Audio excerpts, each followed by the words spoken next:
Question 5. Find the range of values of k for which the quadratic equation x squared plus kx plus k plus 3 equals 0 has two distinct real roots. Okay, so this one should be giving you the discriminant. Okay, anytime it talks about the number of real roots of a quadratic or no real roots. Here, for two distinct real roots, my condition is that b squared minus 4ac is greater than 0. Okay, you need to know the various conditions for the various different categories of question you're going to get in this topic. So, x squared plus kx plus k plus 3. So what are the b, the a and the c? Well, the a is what's timesing the x squared, so that is a 1. The b is what is timesing the x, so that is k. And then the c is anything that's not timesing x or x squared. And now we've got two things here, so we're going to imagine a bracket around them. So that is the constant, well, not the constant, but the non-x term, that is the c when we do the discriminant.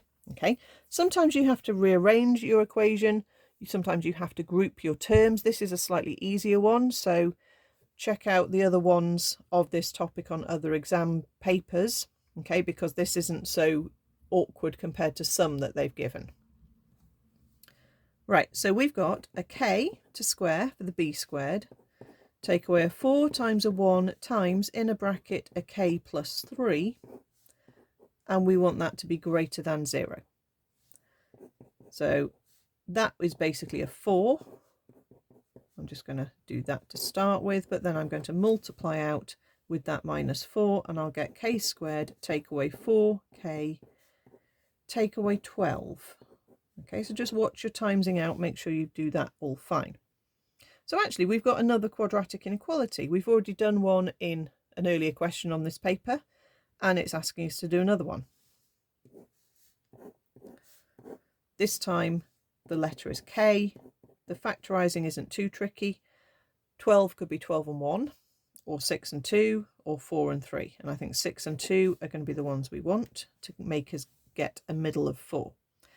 I need minus 4, so I need a negative 6 and a positive 2 in that order to give me the middle terms working, and I've got my minus 12. Okay, so think about your key values, and this time they are 6 and negative 2. Think about the sketch of this quadratic. That would be a positive quadratic passing through 0 at 6 and negative 2, and this time we want where is my graph above 0. So it's this bit and this bit, which correspond to k being bigger than 6 or k being less than negative 2. This bit of the number line here and this bit of the number line here. Don't join them together because they're two separate bits of the number line. Don't say and, because it can't be bigger than 6 and also less than negative 2 at the same time. So the safest thing to do is just put a comma, okay? And you do need to think about that idea of the key values. You actually do have on your calculator an inequality. So you could do a little bit of a check.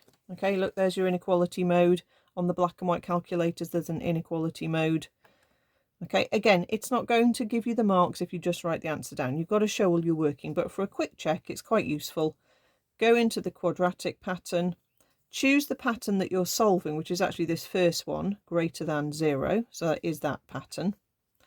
Type in your coefficients, so a 1 and a negative 4 and a negative 12. Press equals and it will just tell you the answers. Okay, and so you can check that you've got the signs the right way around. Obviously we're using a k, so don't put an x. Okay, the question is about k, so we want to be below minus 2, which is what I've got there, or to be above 6, which is what we've said there. So you can use it as a check, but don't use it to replace method marks, because you will get 0 if you don't show your working.